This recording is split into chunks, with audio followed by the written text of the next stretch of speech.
Olá, Olá, boa noite. olá, boa noite. Deixa eu só ajustar aqui, retocar a maquiagem. Boa noite, Aureli. Boa noite a todos. Tudo bem? Tudo ótimo, como você está, Rogério? Tudo em paz, tudo tranquilo. Antes de É, eu te chamar, eu fiz uma apresentação, falei sobre você, sobre a Inovare. Falei lá atrás, quando a gente buscava uma empresa de consultoria, e a gente queria uma empresa de consultoria com um diferencial, que não fizesse aqueles planos de ações mirabolantes e entregasse para a gente, mas que tivesse um acompanhamento, né?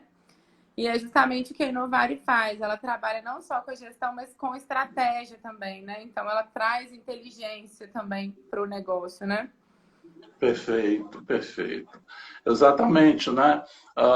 O grande desafio do estrategista é o desafio da formulação, mas especialmente o desafio da implantação, da execução, da implementação. Esse é o grande desafio, né? Nós somos focados num desafio muito específico, né? Fazer com que todas as atividades estruturadas gerem lucro. Esse é o nosso foco, gerar lucro e qualidade de vida, né? Então, nós trabalhamos há muito tempo com esse olhar, lucro e qualidade de vida, né? Não adianta ter lucro se você não sabe viver a vida, se seus colaboradores são figuras estressadas, né? Então, nós focamos nessas duas lógicas. E sem lucro também não tem poesia, né, Rogério? Não, A não. gente precisa de equilibrar os dois, realmente. Eu acho o seguinte, Aureli, é, ninguém gosta de trabalhar numa empresa que não seja lucrativa, sabe? Que não tem valor. A empresa que tem valor, ela é bem vista, né? É uma empresa interessante. As pessoas é, recorrem a talentos, né? O valor precisa de talento, o valor precisa de criação. Verdade.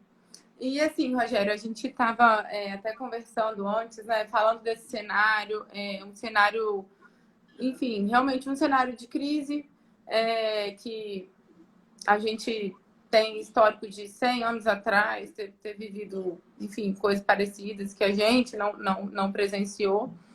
E nada mais convidativo, né? E justo de trazer você aqui justamente para estar falando com a gente do que a gente tem, então, de oportunidade e quais são os desafios realmente para esse cenário, né? O que a gente vem vivendo hoje, enfim. Pois é, de novo é um grande prazer, agradeço a todos os participantes. Poxa vida, é muito interessante estar aqui, né? Dar essa contribuição de algo que eu não apenas estudo, mas pratico, né? A prática é importante, né? Ela coloca a teoria em xeque. Então, o nosso objetivo hoje é tratar exatamente disso, né? Desafios e oportunidades para o empreendedor nessa era de crise, né? Uh, Vou fazer a apresentação, combinei com a Aurélia de fazer a apresentação em 25 minutos. Vou tentar fazer uma apresentação de 25 minutos e vou tratar de três temas. Vou tratar do que é ser empreendedor, vou tratar dos desafios que esse empreendedor vai enfrentar e vou tratar das oportunidades que ele pode ter. Então, são esses três blocos que eu vou trabalhar com vocês. Como eu sou lógico, eu sou doutor em semiótica, semiótica é lógica. É como se conduz um raciocínio e como se torna as ideias claras. Vou tentar ser um semiótico aqui o mais breve possível, sabe? Tratando desses temas. A primeira parte é o empreendedor, né? O empreendedor, ele, para conversar sobre empreendedor, eu preciso falar sobre dois temas: empreendedor e estratégia. Né? O empreendedor, A pessoa que muda uma situação, desenvolve uma ação para o novo. Pode ser uma ação pequena, não é banal, qualquer ação, mudar modelo mental não é uma atividade banal, ou pode montar um novo modelo de negócio, como acontece com as empresas parceiras, né? Fazer o que é familiar é muito fácil, Auriele. Fazer algo novo não é trivial. O empreendedor é aquele que compõe, nas suas atividades, a busca de um novo, a mudança de uma situação.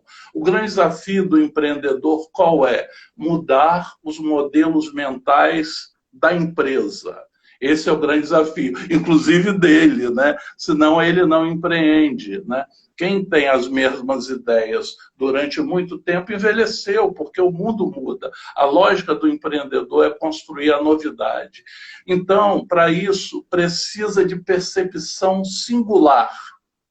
Percepção singular. Como nós vamos construir essa percepção singular, né? E deixar claro qual é a tarefa bacana do empreendedor. Porque rentabilidade das empresas e crescimento vem das mudanças, não da calmaria. Em época de calmaria, quase não acontece nada. Rentabilidade, quem é rentável, quem é diferente, quem cresce, vem porque mudou, sabe?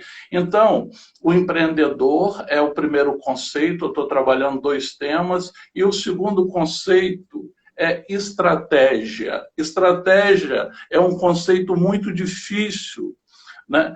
E não é simples, porque as pessoas só se preocupam com curtíssimo prazo. O que é estratégia? É entender uma situação atual e para um futuro desejado, articulado, organizado. É a jornada que se constrói para esse futuro. Estamos aonde? Para onde vamos? Com que métricas, como é que a gente constrói a jornada, especialmente como é que a gente constrói o enredo para a jornada, sabe? A estratégia envolve mudanças. Lidar com mudanças, empresas precisam se reinventar. Então, para você sair de um estado presente para ir para um estado futuro, você tem que usar esse conhecimento de estratégia. A finalidade da estratégia é construir essa jornada. E para construir essa jornada, você tem que construir um sistema de valor para clientes. Você tem que ser diferente no futuro. Então, a estratégia trata sobre isso. E nós vamos falar mais sobre essas questões no decorrer da apresentação. O empreendedor, para ser interessante, ele precisa ser um empreendedor estrategista. Senão, ele pode ser cunhar o novo, mas o novo não fazer impacto, o novo não gerar impacto nos resultados. Então, o empreendedor estrategista, ele tem 3 habilidades, Auriele.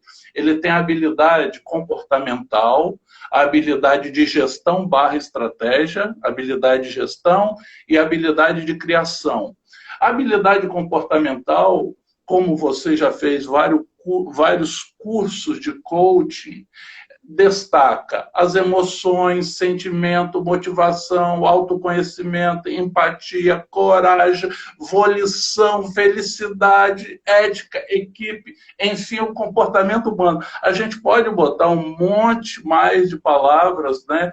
Claro que isso é importante, o comportamental, né? Como é que você lida com felicidade, vontade, sentimentos, emoções? Isso é importante. Há vários cursos no mercado que tratam sobre essa questão, mas isso é muito limitado. Outra capacidade que o empreendedor tem que ter é a capacidade de gestão. Então, a gente sai do comportamental, do emocional, do sentimental, da empatia, para a racionalidade, para o método. É um processo que envolve analisar, aprender, sintetizar, formular, projetizar, executar, monitorar, lidar com incerteza, né? A gestão, como eu falei, ela forma uma ponte entre o amanhã e hoje. e a finalidade é resultado. Se por um lado comportamental opera com o sentimento, a estratégia precisa fazer esse contra-articulação e trata da racionalidade e dos métodos, né? Analisar, fragmentar, separar, depois você tem que sintetizar. É um lance da consciência. Gestão é um lance da consciência. Ou seja, é um sistema de conhecimento codificado, cujo foco é antecipar, diferenciar e obter resultados. Então, o primeiro, da habilidade é comportamental, a segunda é gestão e estratégia, né? E esse conhecimento de gestão, pelo que eu convivo com empresários há muitos anos, é o conhecimento mais limitado que eu vejo nos profissionais. O que aconteceu recente? As pessoas aprenderam muito de coaching, comportamentos, mas aprenderam muito pouco de gestão. E quando aprende de gestão, aprende naquele formato da análise SWOT antiga, que basta aquela abstração para entender um problema, sem qualquer informação, só discursivo.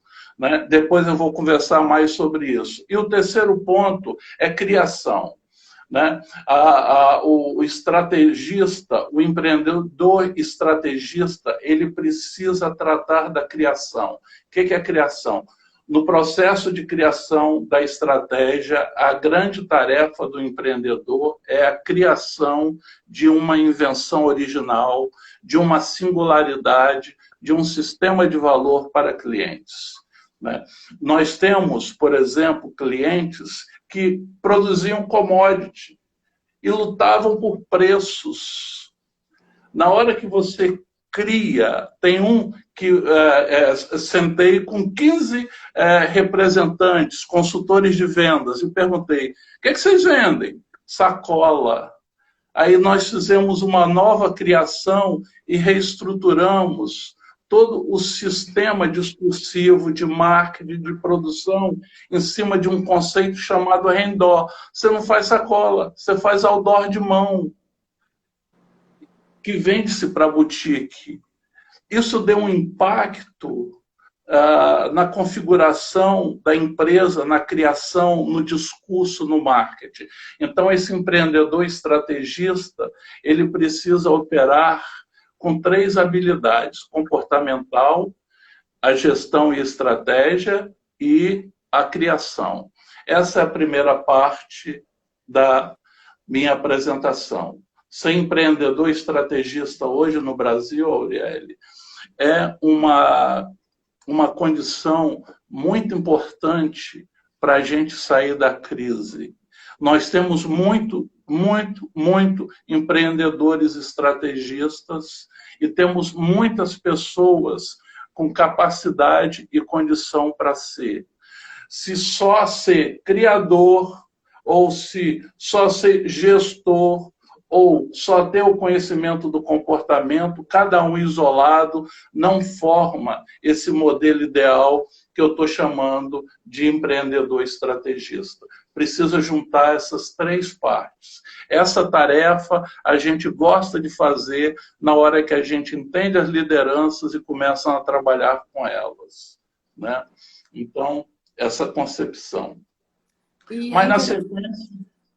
Fica interessante, Rogério, que a gente tem aqui muitas pessoas que são autônomos, profissionais liberais, que muitas das vezes não estão tendo agora, né, esse tempo de estar aqui tendo esse conhecimento, porque muitas das vezes a gente acha que toda essa visão é só para grandes empresas ou empreendimentos, né, de maiores escalas. E não, né?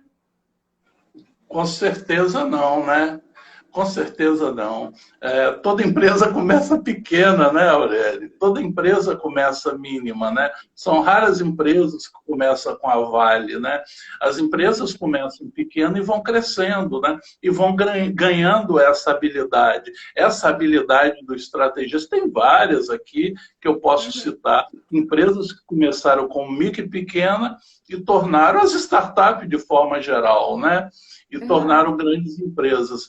O que faz a diferença quando você tem esse empreendedor estrategista com essas três habilidades é você ter uma visão clara, muito mais clara das suas ações, dos seus caminhos. Se você só domina comportamento, você não sabe ler o atual e como projetar o futuro, né? Se você só tem a criação ou a visão de projetar o futuro, sem saber métricas ou como fazer fazer com que a equipe se motive, né? Então você fica limitado.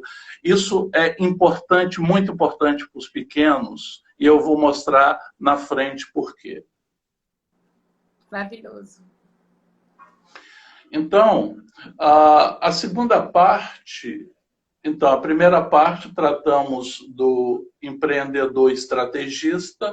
A segunda parte vamos tratar de desafios que ele vai enfrentar e que eu chamei de realismo e novas realidades, né?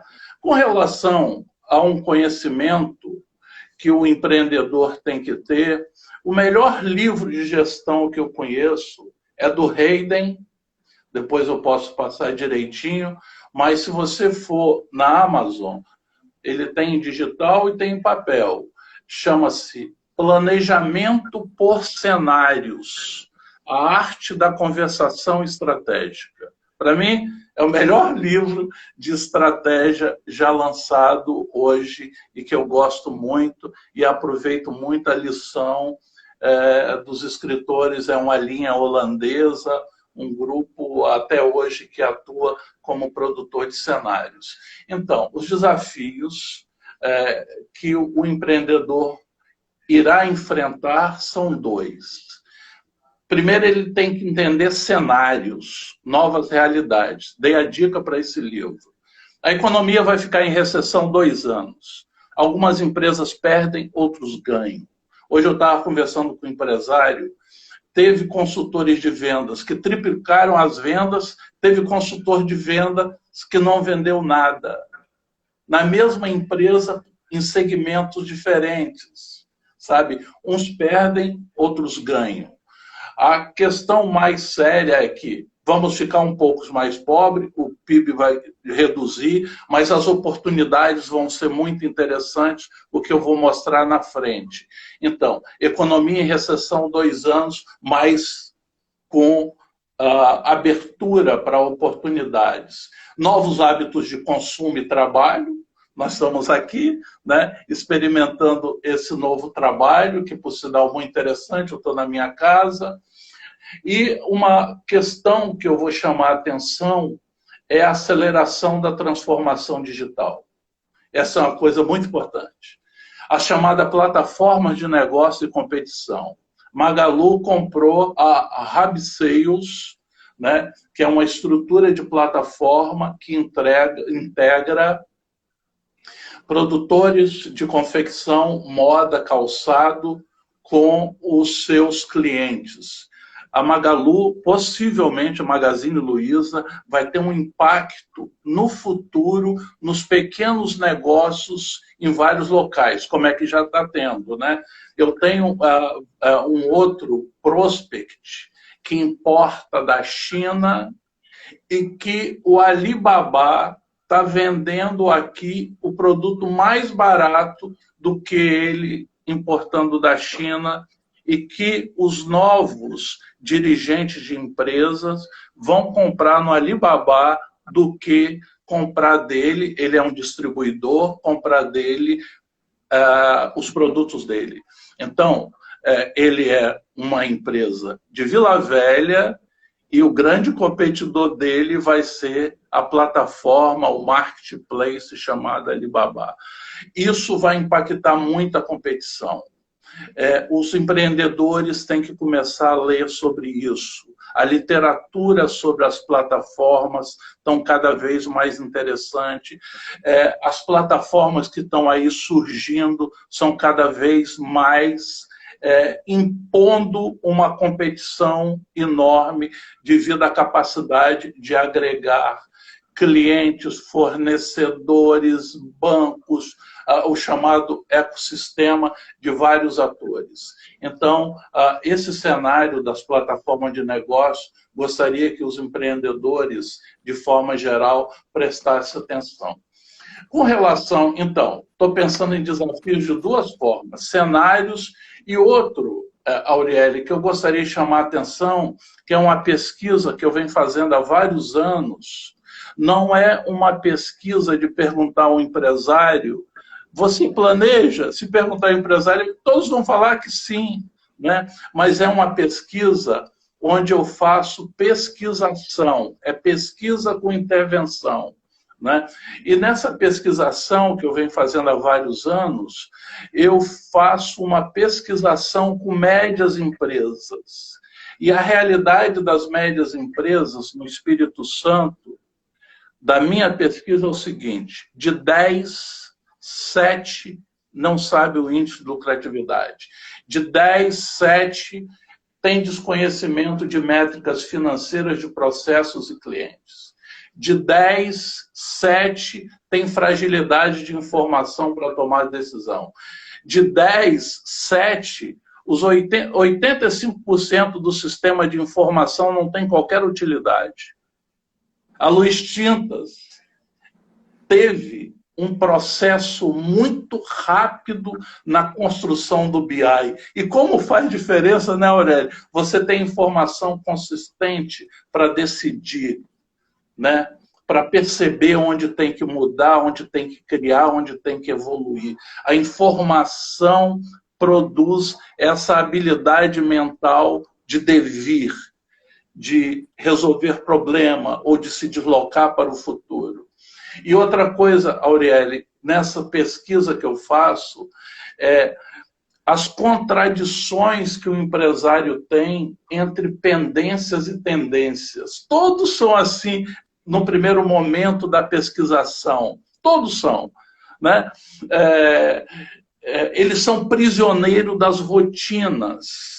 Amanhã eu tenho que pagar essa duplicata. Puxa vida, amanhã esse cheque vence. Puxa vida, é o curtíssimo, curtíssimo, curtíssimo e não tem tempo de perceber oportunidades transformadoras da empresa. Então, essa contradição entre pendências e tendências, a gente consegue fazer essa mudança na cabeça do empresário em 2 meses, com informação. Né? Outra é a incapacidade de gerar diferenciação de produtos e serviços. E um outro comprometedor nesse cenário, Auriele, é o baixo grau de maturidade digital. Fala-se em transformação digital, mas qual é o grau de maturidade digital da sua empresa? Isso é fundamental, porque senão 85% do sistema não tem utilidade nenhuma de informação, né? Eu quero colocar para você agora, resumindo, os desafios que o empreendedor vai encontrar. São 2 desafios. Os cenários, especialmente as plataformas de negócios que estão chegando, né? E a realidade das médias empresas, o modelo mental da liderança, que de 10, 7 desconhece lucratividade, vive assoberbado pelas pendências, não tem diferenciação, a maior parte é commodity, tem que inovar, e baixo grau de maturidade digital. O empreendedor, se ele não está inserido nesse mundo, é esse mundo que ele vai encontrar e vai desafiá-lo. Tá? E eu queria finalizar a minha segunda parte com essa minha fala do seguinte, sabe, Auriele? Eu conheço muitas empresas sem brilho, em que as pessoas trabalham loucamente, mas não fazem progresso. Caminham penosamente, mas nunca são capazes de provocar uma onda, nem uma marolinha. Como é que a gente muda esse estado? Essa condição, para mim, é central. Eu fiz um texto a semana passada fazendo uma crítica à revista Você S.A., que tratava só dos comportamentos na pandemia, coragem, volição, resiliência, motivação, como a saída. E eu fiz o texto. A saída não é só essa. A saída é resolver esses sintomas críticos, como a contradição entre pendência e tendência, não pensar em estratégia, não ter informação para decisão, operar com commodity, onde só o preço significa. Ok? Então, essa é a minha segunda parte. É uma tomada de consciência, realmente, né, Rogério? É tomar consciência do seu papel quanto empreendedor e a consciência de como realmente está a sua empresa e o que precisa de ser feito, né? Perfeito, perfeito. Não tem outra saída, né, Auriele? Eu tive um empresário, hoje é uma empresa muito bem sucedida como cliente, ele tinha medo dos números. Ele precificava, ele tinha um medo dos números, não queria ver. Não queria ver. E cada vez mais a empresa pegando capital de giro no banco. E na hora que a gente precificou os produtos isoladamente, né, a gente vê na empresa a floresta, mas também vê a árvore, o produto, né? E qual é a lucratividade daquele portfólio, daquela carteira de negócio, né? Ele precificava da seguinte: eu compro por 10 e vendo por 12, tem 20% de margem. Né? Só o merchandising de um cliente cobrava 18, onde ele vendia. E ele não tinha a mínima noção. O negócio dava 20% de prejuízo. E ele não tinha consciência, não aflorava. A racionalidade da gestão é fundamental. Claro que o soft, os comportamentos são importantes, mas se não tiver a racionalidade da gestão e a possibilidade de criar o futuro, esquece. O empreendedor vai ficar naquela metáfora, um barco sem leme. Justamente, isso mesmo. E aí, né? Qualquer caminho, vai para qualquer lugar, né? Não sabe para onde vai. Alice, né? A linda Alice, né?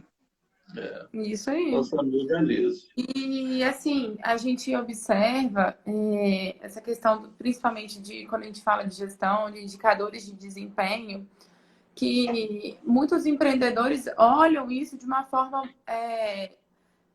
ou é muito difícil, ou não tem necessidade, ou, eu sei de cabeça, o que você acabou de falar, né? Tá, não, eu acho que é e tal. Sempre bom de conta, né? Assim, conta matemática.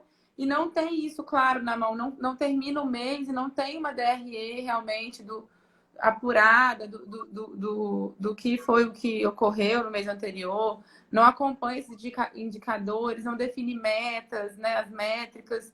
E às vezes acha que precisa de uma Ferrari. E às vezes é uma simples planilha de Excel que vai resolver já. Exatamente, exatamente. Nós temos um cliente que ele tem 2 negócios, né? Ele tinha essa contradição, o que ele era? Indústria ou distribuidor, né? Organizamos a contradição e o distribuidor, ele como distribuidor importa da China produtos para se vender no mercado brasileiro.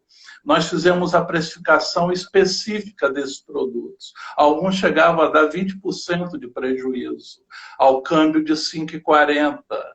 Ele não tinha a mínima noção. Tinha sentimento, mas não tinha uma referência com precisão, a consciência, a racionalidade nua e crua nos números. Né?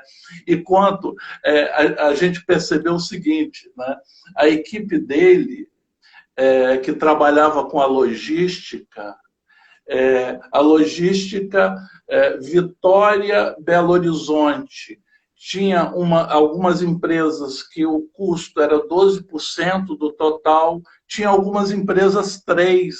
Como ele não tinha essa diferença, essa variação, essa informação específica por empresa, ele não tinha nem como poder de negociar. Na hora que ele teve isso em mãos e foi negociar a logística, ele economizou simplesmente 300 mil ano. Sabe? Então, esse é o desafio que o empreendedor vai enfrentar. Por um lado, um cenário, por outro lado, uma média empresa, que é meu campo de pesquisa, sem informação, pensando no curtíssimo prazo. O empresário, vamos dizer, na armadilha da pendência. Quem vive com pendência e loucamente na pendência não tem cabeça para se projetar. E aí a gente pode até falar um pouco da questão da função, né, do empreendedor. Assim, às vezes ele faz função que é uma função estratégica, de repente de estar pagando contas ou fazer serviços que você pode delegar para outras pessoas e você realmente utilizar o seu tempo para a tendência, né? Utilizar realmente o seu tempo para pensar o negócio, para olhar o negócio de uma outra forma, né? Com certeza, Auriele. Isso é central. E é impressionante. Nós temos um cliente, no terceiro mês, quando nós expusemos o demonstrativo de resultado econômico, faturamento, custo da produção, custo da matéria-prima, custo da produção, todas as estruturas de custo, imposto, lucro e EBITDA, né? Aí a gente começou a operar dentro dos quadros, olhando a estrutura de custo. Ele começou a criar. Puxa vida, eu posso diminuir aquilo. Puxa vida. E outra coisa, ele tinha 6 produtos e usava custo médio. Na hora que a gente estratificou ou segmentou o portfólio dele, um produto que era 30% do negócio dava 25% de prejuízo. Só retirando aquele produto ali, você já tem 50% do problema resolvido. Como ele não tinha essa informação, não cabia essa decisão. Gerava muito medo. Verdade. Então, e a terceira parte é a parte das oportunidades, sabe? Essa parte é uma parte muito sensível e, para mim, é uma parte muito importante. Eu dividi em 2 oportunidades para o empreendedor hoje. Quando a gente fala na crise, Aurélio, quando a gente fala na pandemia, eu coloco a importância do empreendedor nesse sentido, o empreendedor estrategista. Esse é o cara, essa é a cara, essa é a pessoa. Essa é a pessoa que pode evoluir muito, sabe? Mas pode evoluir muito. A contribuição ao processo é muito grande. Tendo um empreendedor estrategista numa equipe faz muita diferença.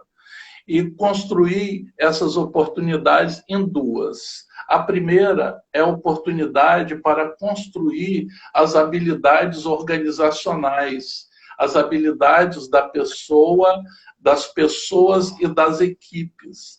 Para mim, essa é a oportunidade básica para fazer o crescimento.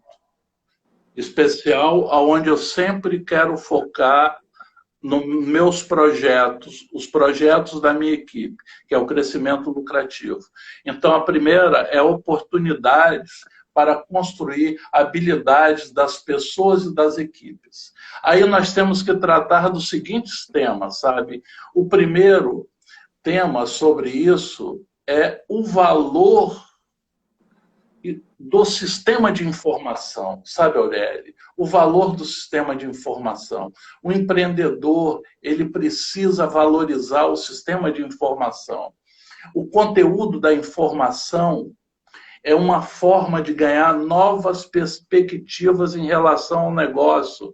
É esse exemplo que você deu do DRE, da precificação. Se não tiver essa habilidade para construir isso, que é básica, para mim esquece. Se não tiver informação, se eu chegar... É engraçado, eu chego na empresa, eu não fico fazendo análise SWOT, forças, fraquezas, oportunidade, ameaça. Só vou fazer isso 1 mês, 2 meses depois. Eu não faço missão, visão, valores. Eu só faço isso 2 meses depois. Eu quero saber que informação essa empresa tem, se ela está dando lucro, qual é a informação do portfólio, se o produto A, B, C estão dando lucro e que lucro dá, qual é o produto-chave que pode se organizar o valor, sabe? Então, o valor da informação. A precificação é central. Nós temos um modelo de precificação que adoro fazer propaganda sobre ele. É imbatível. A gente sabe mínimos detalhes. A gente monta um modelo que a gente tem todos os detalhes, que a gente sabe a lucratividade por produto dentro do ponto de equilíbrio, né? E a outra questão é informação e estratégia. Não é possível construir estratégia sem informação, sem saber um estado que está a empresa, o valor da informação e fazer com que a equipe evolua com relação à informação, ter informação, não é trivial. Você tem que montar um plano de conta, você tem que capacitar as pessoas no plano de conta, você tem que ver se elas estão lançando direitinho, você tem que organizar todo o sistema, não é trivial. Isso é fundamental, até ter consistência da informação. O empreendedor tem que fazer isso, o empreendedor tem que ter informação consistente. Informação estratégica. Construir um BI para tomar decisão, uma coisa mais linda, né? Aquele BI da Luiz Tintas que a gente fica vendo ali, quanto que o cara vendeu, qual foi a contribuição que ele gerou, qual foi o custo da mercadoria vendida que gerou, que resultado ele deu, sabe? Esse controle de vendas. Então, informação e estratégia, a estratégia só é possível com informação. Eu gostaria de deixar esse recado. Nenhum empreendedor pode ignorar a informação ou mapa de informação que ele pode usar. Eu uso, por exemplo, gosto de usar o Balance Scorecard, o Canvas. Eu refiz a análise SWOT para um modelo que eu entendo primeiro, o modelo mental do empresário, sabe? Nenhum empreendedor pode ignorar o mapa de informação composto das atividades financeiras, vendas, marketing, gestão do portfólio, precificação de produtos, produção logística e gestão de estoque. Este conhecimento, por si só, não confere à empresa qualquer vantagem competitiva, não. Mas a sua ausência tornará a sobrevivência realmente muito difícil de qualquer empresa. Esse investimento que a gente faz inicial, entender o modelo mental, né, do cara, ele é amarrado à tendência, como ele toma a decisão, e conhecer a empresa, o estado da empresa, a informação, esse para mim é o grande passo de construção de estratégia para o crescimento lucrativo. Um outro toque que eu gostaria do desenvolvimento organizacional, que pode se fazer o estrategista, gostaria muito de ser essa oportunidade de orientação pela experiência que a gente tem, é a arte da conversação estratégica e operacional. Todo estrategista, todo empreendedor estrategista precisa dominar a arte da conversação estratégica. Competência na conversação envolve um equilíbrio muito tênue e só vivendo para falar. A empresa precisa de ter ideias diferentes e também precisa ter capacidade para fazer consenso. O empreendedor, ele precisa entender e lidar com a diversidade de pensamento na equipe. A equipe em que todo mundo pensa igual, eu fico desconfiado. A equipe em que todo mundo pensa diferente, a fragmentação é demais, é difícil construir consenso. A conversação estratégica, para mim, junto com a informação, é a maior habilidade que se possa fazer dentro da empresa para a evolução dos modelos mentais. Então, essa oportunidade que tem empreendedor estrategista de desenvolver internamente a organização com relação do valor da informação, da conversação estratégica. Para mim, essa é a única forma de desenvolver os modelos mentais das equipes. Maravilhoso. Okay? Ótimo. Tá? E assim, você falando da questão da conversação, quantas vezes você pode falar até melhor do que eu, a gente se depara com empreendedores que têm essa dificuldade em abrir essa conversação, em realmente chamar quem está lá na operação e trazer para tomar decisões em conjuntas, né, Rogério? Olha, Aureli, para mim o problema das empresas não são os colaboradores. É impressionante como os colaboradores querem dar informação. Para mim o problema é o status quo que a gerência quer manter. Mudar o status quo de não querer mudar, de querer manter a posição, que nada aqui dá certo, que nada aqui evolui, essa para mim é a diferença, sabe? Isso, se não quebrar esse ciclo de repetição e dificuldade, a empresa não muda. Para mim, a questão central para esse desenvolvimento organizacional, para esse salto para o futuro, é a informação e a conversação. E você levar a informação para a conversação. Não existe uma coisa mais linda quando você junta a gerência e conversa com o DRE. E fala o seguinte, esse mês nós tivemos um lucro X, mas a gente pode ter mais e projeta se fizer isso. E começa a surgir ideias. Então, a conversação e a gerência com a cabeça aberta, né? O empreendedor, o que projeta, o que quer o novo, isso é um passo decisivo para fazer os avanços. Verdade. E a outra parte, que é a parte final, é a oportunidade para o crescimento lucrativo, que eu vou resumi-la em 3 pedacinhos. Reduzir custos, né? Jogar duro com os bancos. Os bancos são muito simpáticos. Cobrava 300% do cartão de crédito. Tem que jogar duro com os bancos. Tem que ter habilidade para negociar com os bancos. Né? Conheço empresas que têm contrato com o banco anual de 40%. Hoje a Selic está 2 e pouco. Como é que você faz essa reengenharia financeira ou a engenharia financeira para negociar com o banco? Reduzir custos financeiros, rever processos, ajustar a produtividade, isso é fundamental. Outra, é organizar a carteira de produtos, conhecer a sua carteira de produtos. Conhecer o que dá lucro, o que não dá lucro, o que tem que abandonar, o que tem que melhorar e o que tem que inovar. Outra, ampliar vendas via capacitação dos consultores de vendas. 80% das atividades de vendas é argumentativa. Os consultores de vendas precisam lidar com nova reconfiguração de linguagem. E os consultores de vendas vivem precisam entender de gatilhos mentais, argumentos persuasivos, eles precisam ser capacitados nisso.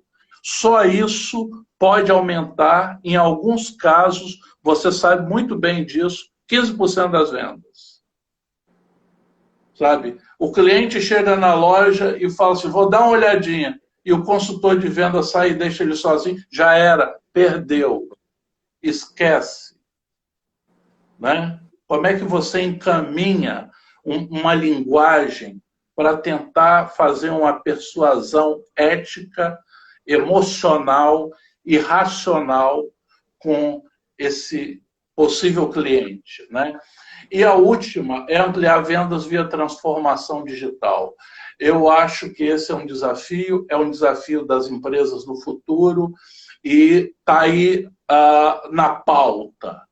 Está aí na pauta do dia. Como é que se faz a transformação digital? Eu construí algumas etapas rapidamente para a gente abrir o debate. A primeira etapa, ampliar o grau de maturidade digital das lideranças. Empreendedor precisa gostar de informação e valorizar processos informacionais. Transformar os dados em ativos cognitivos. Se não transformar os dados em ativo cognitivo, se não ganhar o grau de maturidade digital, esqueça a transformação digital. Esse é cultural. A segunda etapa, reprojete as operações da empresa com base na TI. Eu quero dizer isso o seguinte, reprojete suas operações, tornando os produtos, serviços e processos melhores, mais rápido, mais barato ou mais conveniente para que a tecnologia agregue valor. Tem vários projetos que precisam ser ajustados, sabe?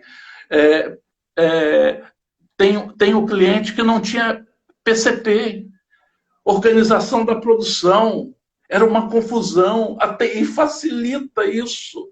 Então você vai começar a organizar os produtos, os serviços, melhorar processos com a TI, isso você ganha uma maturidade de uso da tecnologia. Não adianta você falar, eu quero fazer a transformação digital, eu quero ir para o digital, sem ter resolvido esses problemas antes, sem não ter maturidade digital, grau de maturidade digital baixo, e as projeções e os projetos das operações sem estar alinhado com a TI. Tá? Organiza a rede de clientes. A sua empresa fez isso muito bem, organizou as redes de clientes, a rede de influenciadores. Tem empresas que têm 2.000 clientes e não conhece. A TI muda a maneira como conectamos com os clientes, mas a gente precisa oferecer um valor, mas a gente precisa conhecê-los. Ajuste a carteira de produtos e serviços mais lucrativo. Não tem jeito. Ajuste porque esse pode ser o primeiro passo para fazer o caminho melhor. Ou o que dá mais diferença, mas o que dá lucro, sabe? Conheça esse que dá lucro. E inove gradativamente no processo de criação de produtos. Essa inovação pode ser uma inovação rápida, pontual, porque você conhecendo, entendendo os clientes e tendo os dados de cliente, essa inovação pode ser pontual, inclusive de baixo custo. E, por fim, acontecendo tudo isso, no futuro, vai ter que investir na construção de plataformas. O que estou dizendo isso? As tecnologias digitais estão ampliando o poder de modelos de negócio de plataforma, permitindo que a empresa crie e capte enorme valor ao facilitar as interações, envolvendo outras empresas, clientes, fornecedores. Essas interações em plataforma, esse é um projeto de mudança de modelo extremamente intenso que vai impactar. Aqui em Jardim da Penha, um grupo da feira aqui, eu moro perto de Jardim da Penha e vou na feira de Jardim da Penha, ia mais, né, com a pandemia, eu acesso uma plataforma, eles organizam as compras, eles vêm lá de Domingos Martins, etc., e me entregam numa plataforma. Houve uma plataforma para organizar os feirantes. Então, Aurélio, só para encerrar e para a gente abrir o debate, como é que o empreendedor se lança na crise? Eu fiz isso em 3 partes. Discutir o que é o empreendedor, discutir os desafios que ele vai enfrentar. Esse desafio não é de livro, é pesquisa que eu venho fazendo há 20 anos, modelos mentais que a gente vem mudando. E o terceiro são as oportunidades. São 2 que ele tem. Desenvolvimento organizacional e crescimento lucrativo via transformação digital. Agradecer e abrir o debate, sabe? Senão eu vou ficar mais empolgado, não vou parar de falar. Pode continuar, tá ótimo. Muito Quando você obrigado. estava falando sobre a questão da transformação digital, me veio um exemplo que eu vivi. E eu fiquei me perguntando, a pandemia vem acelerando esse processo, né? Então, a gente está vivendo, eles falam em um mês, o equivalente a 4 anos, né? Enfim, que a gente está vivendo. E aí, como ainda existem falhas em que sentido? Você tem hoje, por exemplo, o Instagram, que é uma vitrine, né? Então, hoje a televisão, a gente praticamente não usa para fazer propaganda, então o Instagram aqui é uma das principais vitrines. E aí a gente, então, tem que criar a página da minha empresa no Instagram, ok. E aí eu vinculo ali o WhatsApp, por exemplo. E aí vem um desafio, assim, do consultor de vendas, enfim, de quem trabalha com vendas, compreender que um oi no WhatsApp é a mesma coisa que um cliente na porta. Né? Como a gente fazer realmente essa transformação, né? A partir desse exemplo simples, né? Eu liguei, uma loja me enviou um WhatsApp. Aí eu escrevi e falei assim, tem a camisa tamanho tal? Aí eles fizeram assim, não. Ela podia, foi uma moça que me respondeu, ela podia ter falado, não, não tem agora, mas a gente pode encomendar isso para o futuro, qual cor que você quer, mas sabe, podia ter Teria só alongado o isso, papo. algo Pô, mais, eu já enfim. estava seduzido e me embroxou, sabe? Não, eu recebi o não. Aí eu falei, não vou insistir, não. Então, assim, da gente se preparar para isso, né? A gente está realmente preparado e compreendendo todo esse cenário, né? Inclusive, eu até, durante a pandemia, agora eu comecei a fazer um curso de gestão de Instagram, justamente para entender o que é esse bastidor do Instagram, o que está por trás disso, entendeu? Aí, enfim, no curso tem, né, vários temas.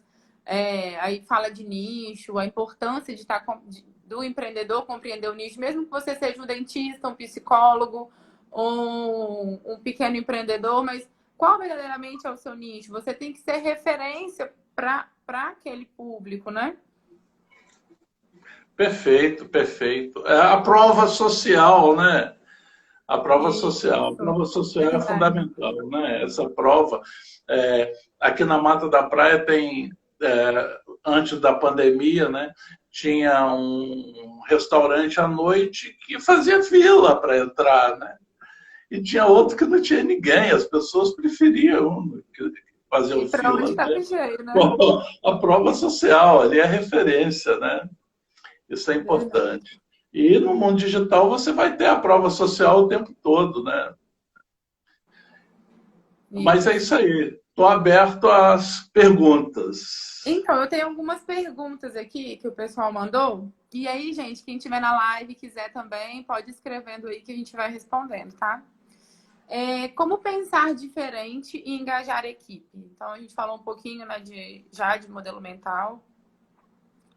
Fala um pouquinho pra gente. Então, eu só vejo o pensar diferente. Claro que o empreendedor não é trivial ele buscar o novo, né? Já faz parte da lógica dele. Mas eu vejo o pensar diferente em duas circunstâncias. Duas circunstâncias.